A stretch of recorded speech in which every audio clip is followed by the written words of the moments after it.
जय श्री कृष्ण। राधे राधे। श्री हरदास। आज ये देखो लाला कितने सुंदर लग रहे। और ज़रा इनसे पूछो कि ये जा कहाँ रहे हैं। चलो, आज की सुंदर सी लीला बहुत ही छोटे शब्दों में बताऊंगी आपको। और आज दिन में ना मेरी तबीयत थोड़ी सी मतलब काफ़ी काम होने के बाद ना मेरे हाथ में काफ़ी दर्द हो रहा था, तो मैं वीडियो नहीं बना पाई ज़्यादा। लेकिन अब मैं आपको ये लीला बता देती हूँ, और ज़्यादा बड़ी लीला नहीं थी लेकिन इसमें सीख बहुत बड़ी है। इस लीला में होता यह है कि जो सेविका हैं वो अपने किसी रिश्तेदार के घर पर हैं, और वहाँ पर वो रिश्तेदार उससे कह रहे हैं, और वहाँ पे हमारा कन्हैया भी बैठा हुआ है, और वो रिश्तेदार कह रहे हैं कि ये कन्हैया तेरा साथ नहीं देने वाला है, तू क्या कन्हैया कन्हैया करती रहती है।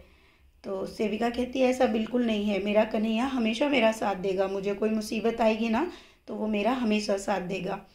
तो तभी उसकी रिश्तेदार कहती है अगर ऐसा है तो अच्छा, देखते हैं, चल ठीक है। वो उसको उसके मन में ऐसे भाव डाल रहे हैं कि वो कन्हैया पे विश्वास ना करे।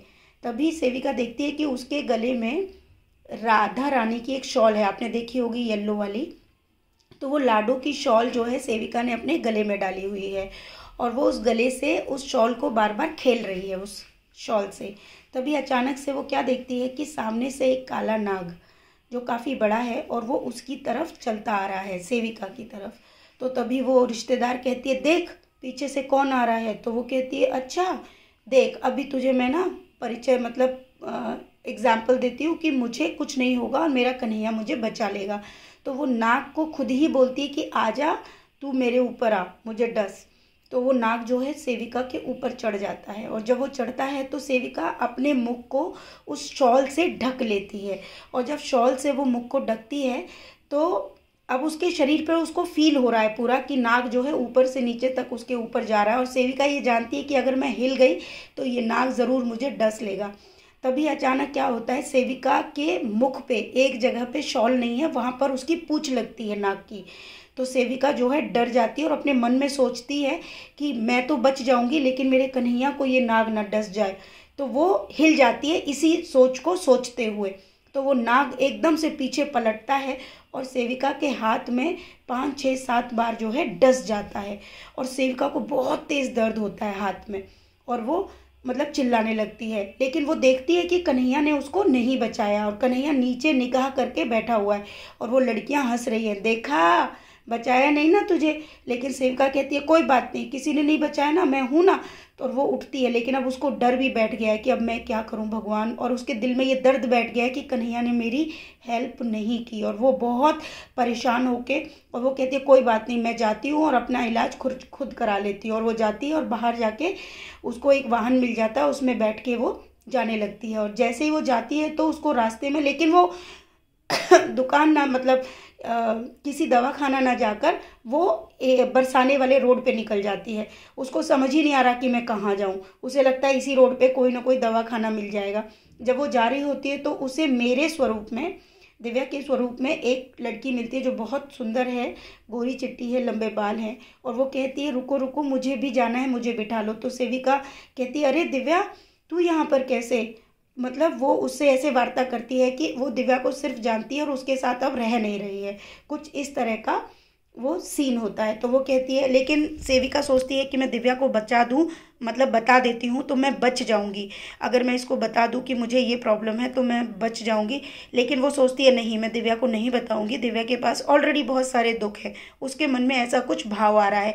लेकिन एक पल ऐसा आता है कि वो दिव्या के गले लग के रोने लगती है, और तभी दिव्या उसको एक हाथ फेरती है उसके सर के पास से उसके हाथ पे, जो सेविका को पता ही नहीं चलता, और सेविका के हाथ का दर्द बंद हो जाता है।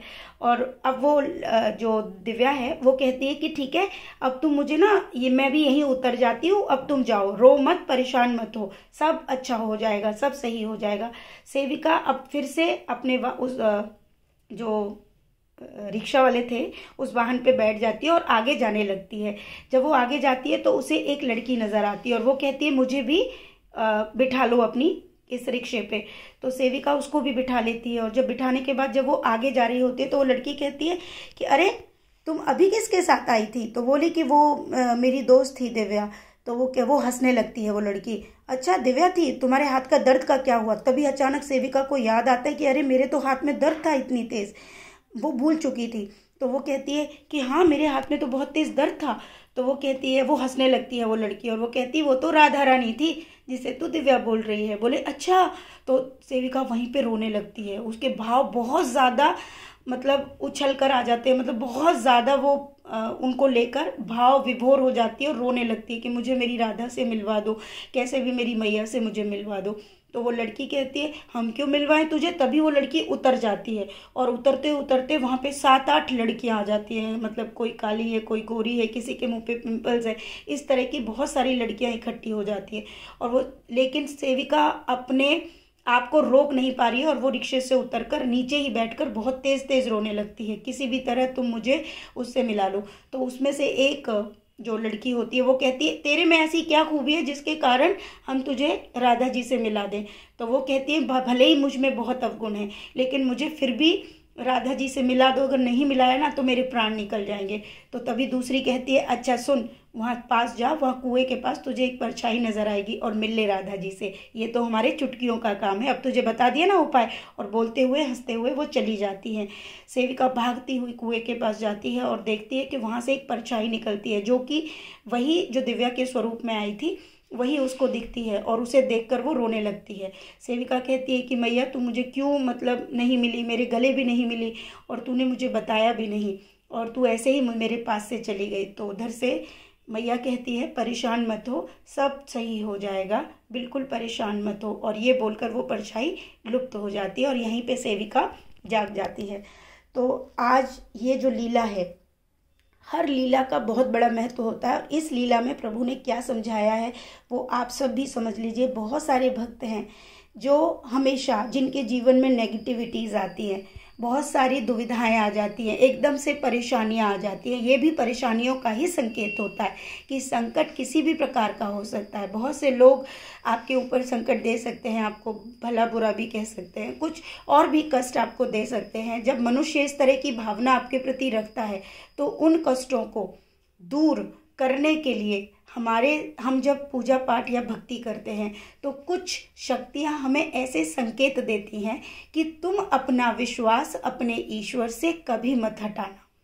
यहाँ पर भी देखिए सेविका ने क्या किया कि जब उसने कहा कि मुझे कन्हैया पे पूर्ण विश्वास है, लेकिन उस वक्त कन्हैया ने नहीं बचाया, तो वहाँ पर उसका विश्वास थोड़ा सा डगमगा गया और वो दुख में मतलब भूल गई और अपने आप को स्वयं बचाने चली गई। तो यहाँ प्रभु ने क्या संदेश दिया कि जब मनुष्य पर कोई भी प्रॉब्लम आती है या कोई भी दुविधा आती है तो उसका कोई ना कोई जो माध्यम के रूप में आपके जीवन में अच्छाई होती है, वो सब दिए हुए या वो सारी चमत्कार वो प्रभु के होते हैं। क्योंकि प्रभु एकदम से साक्षात्कार आपके समक्ष नहीं करते हैं, वो किसी न किसी मदद से आपके जीवन को अच्छा करते हैं। और यहाँ पर सबसे बड़ी सीख है, चाहे जीवन में कितने ही दुख दर्द आ जाएं, कोई कितना ही आपका अहित करने की सोचे, आपको वो सोचना ही नहीं है। आपको अपना पूर्ण विश्वास अपने ईश्वर, अपने कान्हा जी, अपनी राधा रानी पर रखना है। और यहाँ पर राधा रानी ने ही साथ दिया, और राधा रानी और कृष्ण कौन है?